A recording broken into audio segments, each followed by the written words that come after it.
Hey you guys, I just wanted to take this opportunity and to let you know we have the up and coming Game Changers Summit live coming up on January 27th to 29th. A 3-day virtual experience with 24 world-class game-changing leaders from around the world.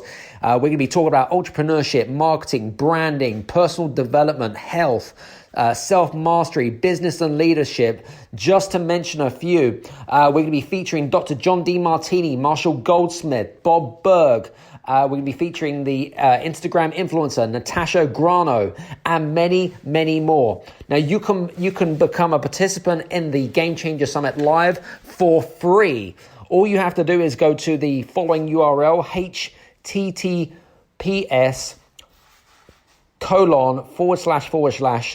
www.thegamechangersummit.com/sign-up-form. For more information, click on the link below, because honestly, this is probably the David versus Goliath of all summits. It is the summit of the year. See you soon, take care, and we'll see you there. This is the Game Changers Experience. Deep dive conversations with leading business disruptors, Olympic athletes, celebrities, entrepreneurs, and influencers from around the world. This show will teach you insights about the winning principles in mindset, productivity, marketing, branding, entrepreneurship, business strategy, and more. Hosted by Productivity Authority, business strategist, former elite athlete, author, and public speaker, Adam Strong. Hello, everybody, and welcome to the Game Changers Experience with myself, Adam Strong. And today we actually have a very special episode. It is the Game Changers Summit Extra Edge, I suppose I like to call it, or extra snapshot, or whatever it is. But we're going to be having a spotlight on certain speakers within the summit, and we're going to have a great show today. We're with Rory Atkinson, and Rory is a digital marketing and branding specialist based in South Africa. He's worked, him and his clients, him and his firm has worked with a variety of different international clients from around the world and companies. And in order to help them relaunch their marketing campaigns, which, marketing is such a big field to really kind of get to grips with. And Rory has got some great expertise and some great gems that he's going to share with you today. So just want to say welcome to the Game Changers Experience, Rory. How's it going, Adam? It's nice to see you, man. It's nice to see you again. It's always nice to chat with you. I haven't actually had a good chance to catch up with you for a little bit, except for last week when we were jumping on that Clubhouse together. Absolutely. I don't know if you guys are on Clubhouse, but if you're not on Clubhouse, you need to be. By the way, if you're thinking, how do I get on Clubhouse, right? You need to have an Apple phone for a start. And it's only in beta mode. But anyway, that's a whole new conversation. We're going to talk about that another day. But listen, I know that before you got into marketing, because you're in South Africa, you're in Cape Town, South Africa, beautiful country. Yeah. And I know that you were in rescuing businesses beforehand, before you got into marketing, right? But I'm fascinated because rescuing businesses and marketing, two very different remits, as I like to call it. But how did you kind of make the transition? Why did you make the transition into the marketing field? So, it's kind of interesting. When I started off in the business turnaround, I sort of fell into it as an industry, and I was doing it with. I got the opportunity to buy my first really crappy bankrupt business that was absolutely ruined at the time and losing money faster than I could make it. Anyway, so when I got involved in that, I learned very quickly the value and power of marketing, and I developed a keen interest in it already back then.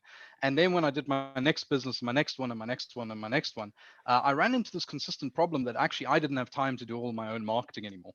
So I did what most business entrepreneurs do. I went to a marketing company and I sat down with this marketing company and I had a long conversation with them about the needs of my types of businesses, price points, and how we were going to go about it and all the rest of it. And they were fully on board, promising the world. And like every other person out there that's experienced a marketing company in the last 10 years, I got overcharged and underdelivered like you can't believe. Yeah, And I've and it experienced that as many of us have. I'm sure you I have. hate that crap. It drove me mental. And in particular, there was one thing that really the last sort of straw that broke the camel's back was I was busy looking at setting up a new website, both in a personal branding site for myself and then also a new website for my consulting firm, which I'd started by that time, a business consulting firm.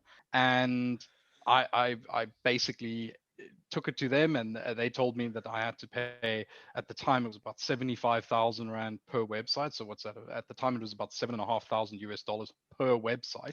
Wow. And these were not complex websites that I was looking for. They were fairly straightforward sites. Um, and and I said, I don't know at the time, but okay, fine. I've done some work with you guys. You guys deliver some good work, but I mean that's a little excessive. Anyway, cut a long story short, I ended up just doing all the design work, all the copywriting myself, all the color schemes. I chose all the images. I basically designed the damn site myself. Short of writing the code, I built the bloody site. And I just said, screw this. And then I met this young guy, Nick Findley, who's actually my business partner. And he was still at university at Cape Town studying computer science.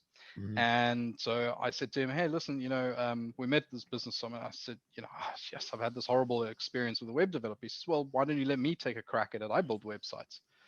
Okay, sure. Here's a client of mine. Go build a website for them. And this is what I want. And I gave him almost no information. And he came back with a beautiful website that produced, 100 and something sales in the first week. And I was just like, damn, okay, this guy knows his shit. So I said to him after about a month or two of like handing him the odd project, I said, hey, listen, Nick, why don't you come and work sort of semi-exclusively for me, and I'll give you some referrals to other people as well as not just my clients on the consulting side and turnaround side. And then I thought, no, do you know what? This is silly. Let's build a business. I mean, I've got enough work here that's viable. And so that's what we did. So that's kind of how I landed up in it. And the Mm. foundation of our business was we don't want to be like every other web developer out there that delivers crap service to people. And obviously that naturally evolved into marketing, digital marketing over time, Mhm. as we needed to hand further services to clients. So yeah, that's kind of the journey that we took to get there. It Nice. was, Very cool. Very yeah, good. Yeah, it's a bit I of can an definitely, evolution. even with some of our listeners, I'm sure that they could probably empathize about the whole kind of being overcharged and under delivered type of thing. Listen, And I mean, every client that comes to us, we listen to the horror story. Every single client that's come yeah, to us has got yeah. a horror story to tell us. But, but, And but you yeah, know that's what? what we're trying to stop. Sometimes it's actually not. I was going to say it's actually partially the person's fault as well. Oh, And absolutely. because I'm a big believer, Rory, in due diligence, right? Making sure that, if you can talk the talk, right, you've got to be able to walk the walk, right? Absolutely. And Absolutely. for me, like the people that I hang around with, I know that they're going to deliver the results. They're going to, especially, because at the end of the day, it's my reputation, it's my branding, right? So I don't want to be associated with some loser that like makes some promises and doesn't deliver on them, because they're just going to get a slap from me. And more importantly, they're going to get a slap. But anyway, it's all good. But listen, let's talk marketing, because I know that Yeah. marketing is a bit of a minefield, right? Oh man, it's 2021 marketing is, it's woo, it's fun. I mean, you and I had that chat last week about some of the brand algorithm stuff. Oh oh man, the Jesus. 2021's marketing world has changed in a big way Mm, from. I mean, this is the thing that people don't get about the new digital marketing age. mm, mm, It changes so quickly. I mean, mm. I was actually talking to Les Evans, who's going to be a speaker on your summit. I was talking with him on the phone over the weekend, and I said to him, "So Les, have you seen the latest algorithm change?" He goes, "What what do you mean the latest change? You phoned me 2 days ago to tell me about this change." I said to him, "Yeah, but it's another one now." Oh my And that's the God. thing. I actually said to him, I spend probably about 4 days working a week, and the other 2 days to 3 days a week I spend researching, and my team does as well, Mm, researching what is the latest trend, what's happening now, and things. Because each of these platforms that you deal with in the marketing world, right. they just change how the game is played from week to week to week. I mean, sometimes days to days to days. Do you know how many times Google changed their algorithm last year? Didn't you say it was like something like 19,000 or some ridiculous figure. I Yeah, was like, over 19,000 times they changed their algorithm last that's year. And astronomical. it's impossible for a normal business person like yourself Mm, who's trying to run their business to keep up with that. mm. It's impossible to stay on top of it. So the question is begged, how do you stay on top of it as a normal business owner? And I can say that, there's a lot of ways you can do this. You can kind of you can either read a hell of a lot like I do, Mm, and subscribe to hundreds of blogs and all that kind of thing, and just try and filter through the mess as best you can. There's a couple of really top people in the marketing world that are worth following. Neil Patel's a very good one to follow. Gary Vee is a very good one to mm, follow. mm, There's a couple of other bigger ones that specialize in sort of privatized corporate marketing. If you're a big enough company, then that's people you should go and look up. But the best thing that you as a business owner can do is just contact and reach out to marketers and ask for tips. You mm. know, the funny thing that I found in the marketing world is we're a funny bunch. We kind of like talking about the stuff we do. So you can kind of bounce some ideas off. I mean, you can ask companies for inquiries. I do that to other marketing companies. I reach out to them and I say, hey, look, I mean, we're thinking of doing this. What would you guys think is the best way to do this? And Mm. sometimes I've been informed, hey, that's not the right way to go about it, or this is the right way to go about it. Um, and so for you as a business owner, don't try and absorb all of it yourself. You'll never get on top of it. I can tell you that now. I mean, we struggle to stay on top of it. But what you can do is you can sort of absorb a little bit of useful information here, a little bit of useful information here. And then the final thing that you can do as a business owner, and this is really critical, do not try and do all of it. You can't. It's impossible. If you want to do well at digital marketing as a business owner, and you're not going to outsource it to a company like mine, right? You're going to go and do it all yourself individually. You will not have a company in 5 days because that's all you will be doing. Instead, what you should be doing is pick one platform that you want to work with, one that suits your business type, and that's a very important key component, and the type of market that you specifically want to chase, and then go directly at that. And in fact, there's two ways you can do it. One is through community building, which I'm going to be talking at your summit about, community building and community management processes. And then the other way is through very, very focused target approaches. And just become a specialist in one platform. And that's the best advice I can say to an entrepreneur that wants to do some of their own marketing. It's Try and interesting. focus. There's an old saying in the UK, or a British saying more than anything else, and they say, "The jack of all trades." What do they call it? Yeah, Master of none. exactly. And it's so true, because I'm so sick and tired of people who try to serve everyone. They try to be an expert of everyone. It's a bit like You taking can't. it's a bit like taking a birthday cake, right?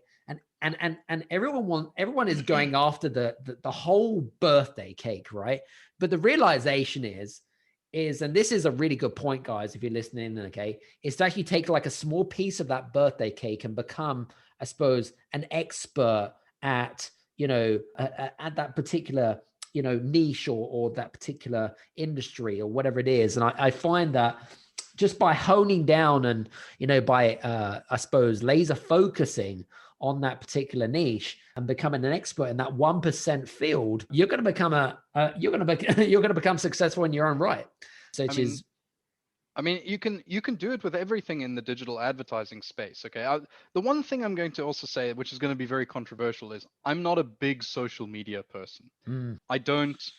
I have seen the value of these platforms fall rapidly in the last 8 to 12 months. They were mm. already sort of tanking before that, but they really plummeted a lot now. In fact, that was the point of our conversation the other day. And one thing I'll say is you can do quite a lot with paid advertising these days. Really, really smart, intelligent, focused paid advertising. You can do a lot with it. And I know everybody's got that story, I ran that Facebook ad campaign and I put like $1,000 in and I made no money out of it, and I got all these rubbish leads. Yeah, that's because you didn't first learn how to utilize the platform, and you didn't learn how to talk to your correct market. There's a general rule that I say to people that want to build marketing campaigns: test everything, Mm. micro tests. Yep. I mean, Yep. we'll run a micro test on a new campaign for like $20 just Right. for 2 days, just to see whether there's any feedback in that area and that response. Mm. We'll really target in on specific locations. So it goes beyond even just, what you were describing of niche your focus. Become so niche at your niche that you are the ultimate nicher. And sorry, cheesiness. But yeah, that's kind of where you can really get some great results is by testing on a small scale. And then once you've kind of worked out what's working, what's not working, what's responding, and this can be everything from what image do you use, or are you using Mm. video over a single image, or are you doing your paid advertising just in Google? Google is Mm. delivering amazing paid advertising results at the moment, Mm. and you can actually see some amazing returns there. But Mm. you need to be able to know how to design your ads, pick the right keywords and all this, and you can just test in microcosms. It costs you nothing to spend a month testing and see what works and what doesn't work, True. and then drop, $2,000-3,000. You'll suddenly go, woof, your taps will explode, and you'll be like, Yeah. oh my word, I don't know what to do with all these leads. That's the next step. Very cool. Very cool. Interestingly enough, I was going to ask you because I know that you kind of already mentioned it before about, kind of laser focusing on one particular platform that you think would be kind of where your ideal market kind of hangs out. But I guess, and this is, I suppose, in a way, it's not so much more of a concern now, but it used to be. But I know for a fact that our listeners are going to be concerned about this. Let's talk about content, because when you watch people like Gary Vee, for example, and I love Gary Vee, by the way, I think he's a great guy. I know he's the type of person that just talks no bullshit type of thing.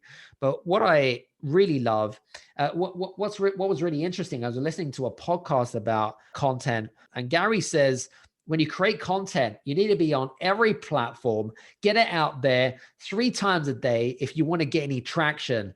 And you've got to be consistent and you've got to just go all out. But I'd love to get your opinion on this because it's interesting because I'm expecting probably a different answer from you, obviously. But what's your take on this?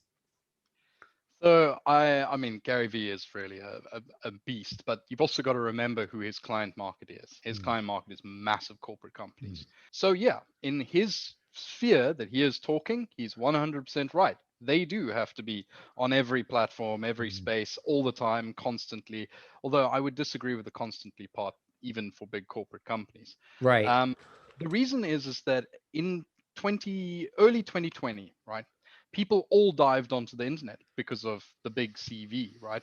And everybody kind of dived onto it and started delivering as much content. And there's so much noise out there now because of this just absolute content farm dump, right? And people can't cut through it. There just isn't enough time in their lives to cut through it. They're not interested, and they've got what I call content fatigue. um, there is good content that you can do, and in actual fact, I've got a very good friend of ours that's also based here in South Africa, Mr. Tim Slatter, who focuses on content-driven marketing strategies for financial industry, and he does amazing. Him and his team do amazing work specifically for financial advisors, and Mm, what. And he and I actually had a meeting just before this call to discuss some new content strategy development that we're working on together for our clients. And the one thing that we both said is we have seen a content fatigue online specifically. If you transition your content into something like an email or a once a month high quality blog, quality is really where content does well. If your quality of your blogs are, oh, I'm just going to throw up a quickie, you know, half page rubbish smashed together blog with no interest or anything like that. Um, yeah, you're not going to get anything. You're just not going to get viewership. You're not going to get readership. And most importantly, you're not going to get repeat viewership and repeat readership. And that's kind of where the crux of power content marketing comes in, is the ability to deliver high quality, not overbearing and constantly in your face kind of content volumes, but enough that it keeps people engaged and interested. And the other one that we've also talked about is when you do content for people that can start a conversation between them and their clients. If your relationship is with a B2B company, then you're delivering them content that they can then take to their clients and say, hey, have you thought about this? Or, oh, I read this really interesting thing. And it starts a content conversation. And that's ultimately what you want to do. And I'll go into this a lot more in detail on the summit, because it's one of the components of community marketing. But for the purpose of answering your question, yeah, I disagree with Gary vehemently. For most small to medium scale businesses, dumping everything onto multiple platforms is a waste of time. You're just going to end up spending too much of your ad budget. You won't really get return. Anybody that's tracking their Facebook interactions in the last sort of 6 months will have noticed the numbers have plummeted massively. And at the end of the day, you've got to ask yourself, Adam, do you want vanity stats or do you want sales? And True. that's always the question I ask clients. If you want vanity stats, I can get you likes, I can get you follows, I can get you, by all means, but they don't turn into money. No. And that's the trick. Yeah, You've got to learn how to build the money machine out of your marketing. it's true. And less is often more. It's interesting. One of the things that I believe is really needed, especially in 21, is the importance for engagement and connection, right? Yep. So creating content which is going to create conversations, which is going to lead to trust and understanding and empathy, which is then going to lead to sales. Because when there's trust and there's this element of trust and relationship building, then that's where the conversations are going to lead. And Uh, and honesty is a real big thing. I mean, yeah. we have seen in some of our clients when we used to run old adverts. So in 2019, we used to run some adverts for some of our clients, and we bent the truth a little. I mean, we used some manipulative marketing tactics and things like that, and it got really good results. And then Sure. we tried to use it again in 2020, and it fell flat in its Yeah. face. Yeah. And so began an exploration for almost 4 months of trying to work out what's working, what's not working. And we found just be really honest, be really, take the attitude that the person that you're talking to online has probably been lied to, screwed over, manipulated, everything else in the last year. And distrust is at an all-time low. I mean, even in society, I don't mean just online, but distrust is at an all-time low. So if you can become a source of information and value, really good value to Right. a client, that they know they can trust. And it's not just an automated system, it's a real person. It's one of the things I love about your branding style is you come across as a real person, happy to have a conversation, happy to jump onto LinkedIn and just say, hey, how's it going? What's up, man? And the 2-minute interaction once a week makes a huge difference for Yeah. people. Um, Absolutely. and we're seeing that as well for our clients. So we're actually pushing interaction engagement processes much harder this year than we have in previous years. Yeah. Interesting. Because I know that a lot of people right now, and well, I've certainly done it in the past, is to try and automate and systemize things like this. But it doesn't work because an example of this is, for example, I know that LinkedIn, as an example, they can pick up if you're using some particular bot or something like that, right? Yeah. But it doesn't work, guys, because people need this. Like I said, they need to have human interaction. They need to feel that they're speaking to a real person in the first place, and not speaking to a robot, which is just completely, it's just doesn't, it goes against the grain, really. It doesn't build a trust there and whatever it is. But Well, I think everybody is at the moment. Sorry to cut you. yeah. I think everybody at the moment is, a lot of people are in lockdown, so they're not Mm, socializing, they're not seeing people. right. Long before that, every institution that you dealt with. I mean, when you were younger, did you go and you met with your banker, right? Nowadays, you pick up the phone and you phone an automated telephone, right? Exactly. You've lost the human element in the world of business, and I think it was sufferable until the big CV problem, but now it's become so apparent that people are hungry for it. If you can turn your business into a platform that can allow that personal, real personal touch. I mean, We've even started writing emails individually to clients on behalf of other clients. Like Mm. that's a real personal value touch there, and people respond. I mean, we've seen it in our open rates have gone up massively in those. We've seen it in all these things. So it's yeah. Interesting. Really interesting.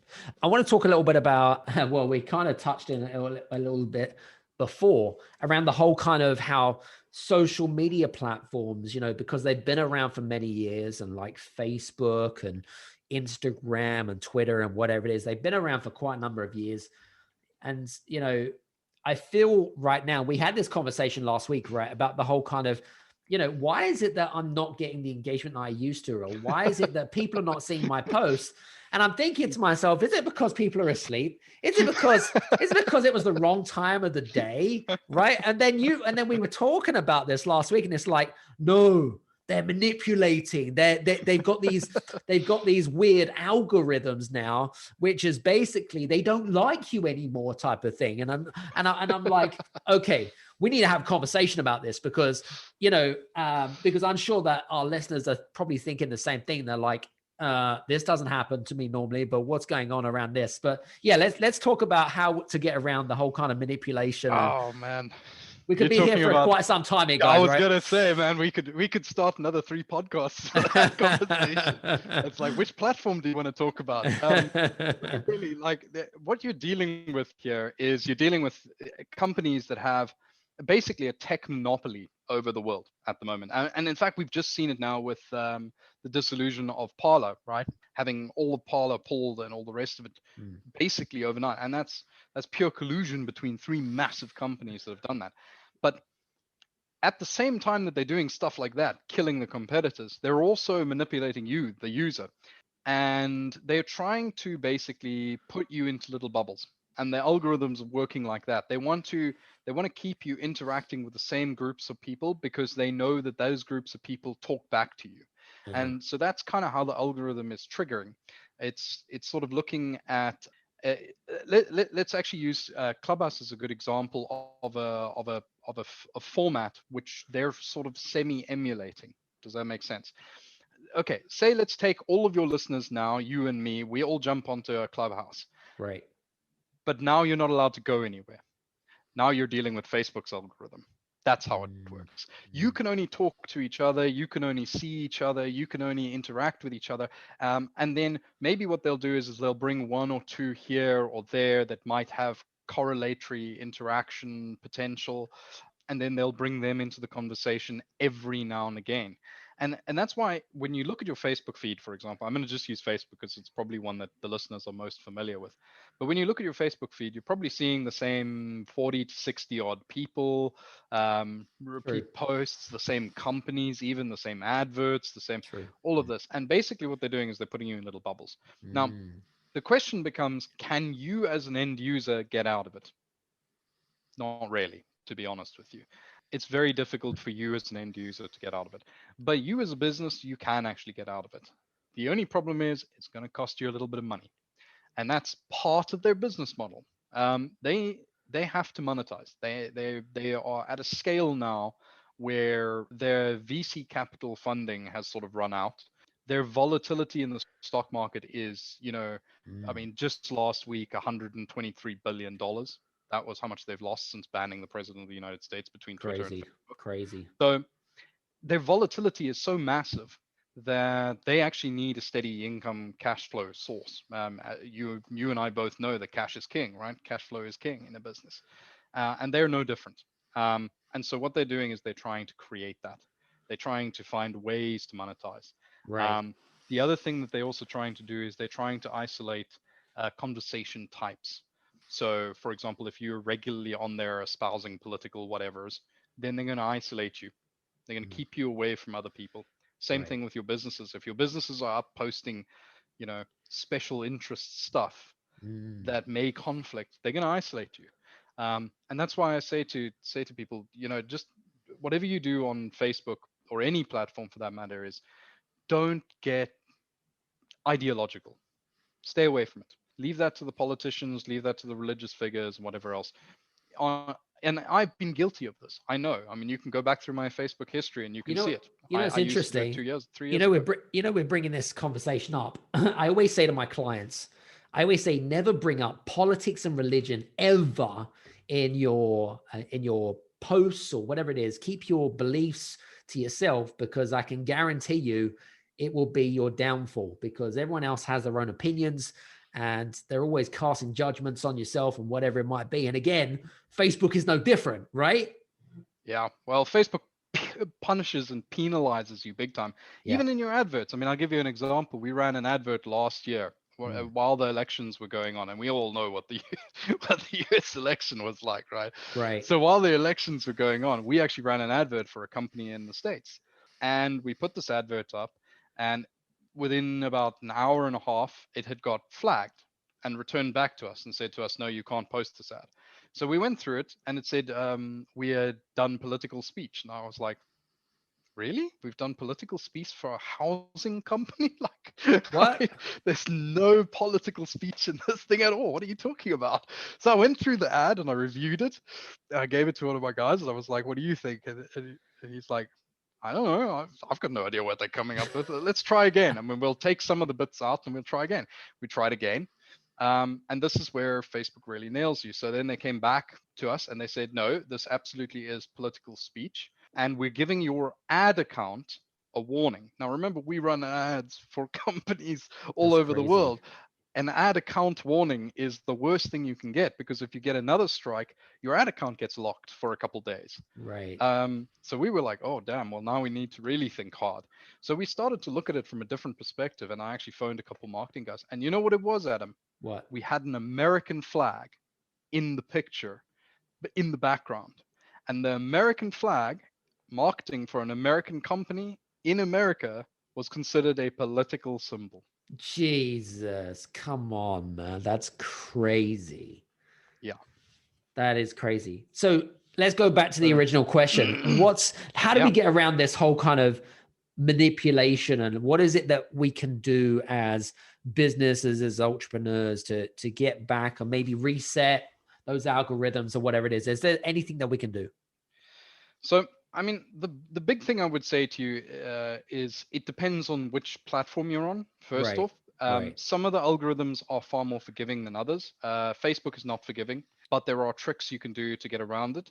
One of the things you can do is if you're running adverts, if you're running a business page, you can boost your advert using the standard little boost button, and then you go through a whole process of editing the advert and targeting it and all the rest of it. And you can just spend a little bit of money, about $100 to $150. You have to find what's called ad breakpoints, which is where the algorithm realizes, actually, these guys are okay. Let it go, right? The algorithm sort of stops hanging on with the brakes. Right. And that's going to come down to whatever keywords you're using. So the more contested the keywords, the more money you're going to have to spend to reach that breakpoint. So, for example, if you're in, oh, God forbid, you're in child's toys, good luck. I hope you've got a big ad budget. It's the most contested ad field in the world. Don't try and advertise in child's toys. But you could do in business entrepreneurship and things, and it's typically there around between, depends on the country that you're going to boost to, and that's the other thing. Don't try and boost to, oh, I'll boost to Europe. Please don't do that. You're just wasting your time. Yeah. Boost to very specific countries and even specific areas, if you can, provinces or counties Territories or and stuff. states or territories, whatever it's called in your country. Because what's going to happen is that some of them are more favored. So I'm just going to use the UK, for example. Like in the UK, there is in Facebook's eyes, a clear north and south divide. Okay. The north is considered evil, bad, and unpleasant. It's those Scottish people. Sorry if there are any Scottish It's even listeners here. further I south. It's all apologize. the way from Birmingham up. But no, it's kind of, all you need to do is you need to remember that Facebook is I hate being political, but they're a left-leaning platform bordering on left-wing platform. Right. And so if you just follow where the sort of trends are of the world, of where are the left-wing talking hubs, then you know that's the area that you can quite safely advertise to, ironically, by boosting into that area separately. Then you can advertise north of that in a different way. And you'll have to be more careful in the north. So that's just an example from a country. On Facebook. If you're on LinkedIn, LinkedIn's actually pretty chill. Probably one of my favorite platforms at the moment, especially for businesses. But LinkedIn's not like Facebook. If you start posting rubbish, this is really important. If you start posting rubbish like you would post on Facebook or Instagram or anything like that, the algorithm will pick you up and it will flag your account. It'll flag it as it's a closed flagging. You can't tell you're flagged, but it will flag your account. And then it'll monitor what you post from then on afterwards. And if you carry on posting rubbish, well, you might even lose your account. Wow. Or they'll just stranglehold you. They'll do what's called shadow banning. Twitter is famous for its shadow banning, for example. And you'll find that on Twitter quite a lot. Until recently, Parler was quite a good platform. They weren't actually that censorious. They were quite good about, what was and wasn't allowed. Reddit is a fantastic business platform. If you aren't doing stuff on Reddit and you've got a really solid sort of service industry business, Reddit's a great platform for you. Same thing with LinkedIn's also a really good platform. Instagram, I'm looking so forward to that speaker you got coming. Man, that influencer. Natasha Grano. Natasha Natasha, Grano. absolutely. Yeah, I followed her stuff for a little while, actually, from a marketer's standpoint, because I found her way that she attacks Instagram really interesting from a technical standpoint. She's really knows her stuff. Absolutely. So I'm looking very forward to that talk. Definitely. Because Instagram's probably my least knowledgeable platform, to be honest with you. It's sure. We're getting better at it, but it's definitely my personal least knowledge platform. Definitely. So yeah. I hope that answers some of the questions of absolutely how to manipulate 100%. Because the problem is you're asking a question that's got like it's got so many of answers. I 100%. No, but it gives you it gives a great brief overview and stuff. But again, I come back to my original point, Adam. Pick a platform and work with that platform. And the platform really needs to suit your business. If you're in a product delivery company, do not please spend your time on LinkedIn. It's not going to be there's no point to it. Unless you're trying to wholesale, there's no point to it. LinkedIn is really a B2B platform or a service industries platform. It's not really a platform for you. I mean, you'll do really well on Instagram. In fact, Instagram's just introduced a new shop mechanic, which fully ties in with full WooCommerce stores and stuff. And we're seeing awesome results with that in terms of product sales, particularly if your product can be what I say visualized, so easily understood through a visual manipulation. Nice. Video or image or something like that. Yeah, absolutely. I mean, as Rory had mentioned, Natasha's going to be on the Game Changers Summit. And if you don't already follow Natasha, she's got 1.3 million followers on Instagram. So she is the Instagram queen, as I like to call her. And she's also a personal friend of mine. So she's going to... also a beast at monetizing it. And that's really the part that interests me. She is a beast. Don't get me wrong. It's all well and good, like I said, having the vanity stats, but to be able to turn it into a money-making machine, I mean, that's the part of that talk I'm looking forward to, really. 100%, definitely. Yeah. So I was going to say, last question, really. I know that this is a little bit of a minefield, but I know that some people or some of our listeners right now are really struggling to attract leads, because we're working in the digital space. They might not have so much experience in working in the digital revolution as such, but any sort of really kind of quick tips about how to increase leads in their business? Quick tips. Let's see. First off, emails suddenly become a really powerful tool again. It died quite hard the last couple of years, but it's really come back with a vengeance. People are constantly in front of their computers. They're constantly checking their email. And if you're writing, like I said, really custom tailored stuff to people, it's very good on that front. So never underestimate the value of email marketing. It can be very good. And I'm not talking about buying lists and then sending mails like that. I'm talking about communicating value content to your clients who then disseminate it to other people. We found that to be a really good strategy with some businesses. Nice. As far as generating leads, the best piece of advice I can give to you in a short nutshell, build a community. I mean, I'm going to talk about it at length, but build a community, because that way you can do your filtering process. You can kind of build the type of target market audience that you want, and then through just being you, or just being your company, your company's being sort of a personal relation to them, you can actually filter out all the crappy people that you don't really want, and you'll land up with a really nice group of people that eventually probably will become brand advocates, as long as you look after them, as long as you're not shoveling them rubbish. Right. So I'm trying hard not to swear here, but but Freedom of speech, my friend. Freedom of speech. yeah, well, the reason I'm careful about it is because I know what the algorithms look for in audio as well nowadays, and that's why you'll never hear me refer to the big thing as anything other than the big VC, especially in audio recordings, because it does heavily impact your algorithm. Sure. Last thing on the leads front, it sort of just popped into me, but please, guys, don't misunderstand the value of a really, really solid organic marketing facility. A really powerful brand website and that kind of thing really goes a long way for supporting your thing. Years ago, websites were all the rage, and everybody had to have one and things, and then it sort of lost its value, and it became squeeze pages and landing pages and that stuff. And now, in the time of COVID, where people are still online. Oh, bloody hell, I just said it. People are online.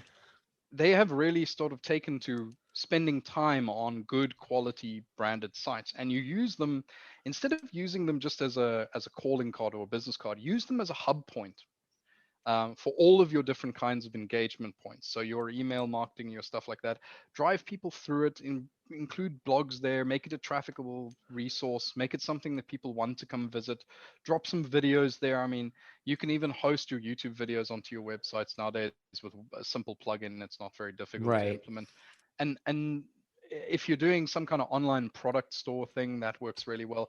And then if you're coupling that with a great, tell people about your website, that they should come and visit, and why they should come and visit, and why it's different from just a squeeze or a landing page.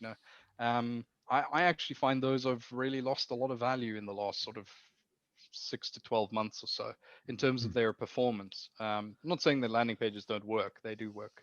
They just got to be very carefully designed.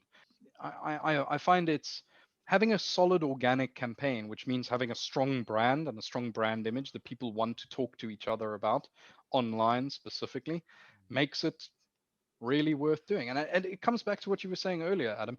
Have a conversation. Have a conversation. And that's why I think this Clubhouse thing is so cool, because it kind of promotes that, right? Absolutely, 100%. In fact, we're going to be doing, as I mentioned to you, we're going to be doing Clubhouse events actually on a regular basis. So if you're not already on Clubhouse, by the way, guys, please do me a favor and follow myself. My username is at Adam Strong. Rory, what's yours? At RC Atkinson. There you go, RC Atkinson. So make sure you follow us on Clubhouse. You'll be able to get notifications on our on some of the events. We got loads of events coming up on Clubhouse, and there is just some wicked conversations. And the beauty about Clubhouse is that you can get like some really good one-on-one coaching, get some really good input from some really top speakers, millionaires and, just real leaders in their field. And I just love that about Clubhouse, the whole kind of connection. I think they really nailed it there. So no, it's an amazing platform. It needs a little bit of work. It's still in beta, so forgive it for being a little bit clunky here and there. Absolutely. But I really do think it's a fantastic platform. I mean, I'll give you a simple example, Adam. This weekend, I spent 4.5 hours total on Clubhouse. I just jumped into random rooms and started some conversations and had like business rooms, and the conversations in them were actually all really good. So don't just think I was just dropping in on random things and wasting my time. But I landed up with 3 leads out of that.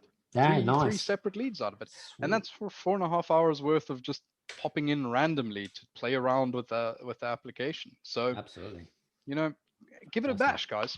Have a conversation. Very good. So listen, guys, I was going to say, hope you, by the way, I just want to say a big thank you to you, Rory, for being on the show today. I really appreciate that and sharing some of your tips and insights on marketing. So that's really cool. So thanks very much for that. And listen, guys, if you are interested in connecting with Rory, please do so on his social media links on below. Rory's going to be one of our speakers on the Game Changers Summit, which is free to join. Start January 27th to 29th. Make sure you click on the link below and you'll be able to listen to Rory amongst 23 other speakers, including myself and the likes of Natasha Grano, which we've already mentioned, and people like Marshall Goldsmith and people like Dr. John Demartini as well.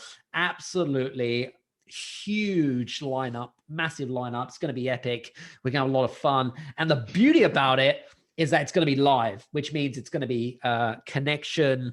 It's going to be, you're just going to be surrounding yourself with super successful people. That's going to take your life and your business to the next level. So listen, enough chit chat. Hope you've enjoyed the show today. Yeah. And thank you very much for having me on, Adam. Awesome, Rory. Take care of yourself, everybody, and see you soon. Take care. Yeah, Bye-bye. hello, everybody. Thank you. Bye. Bye-bye.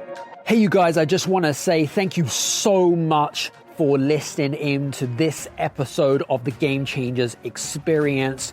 I hope that you got some amazing value, some great insights, and golden nuggets that you can implement into your business straight away. I would really, really appreciate it if you could leave a 5-star review on the button below. Have a fantastic day, and we'll see you on the next episode. Take care.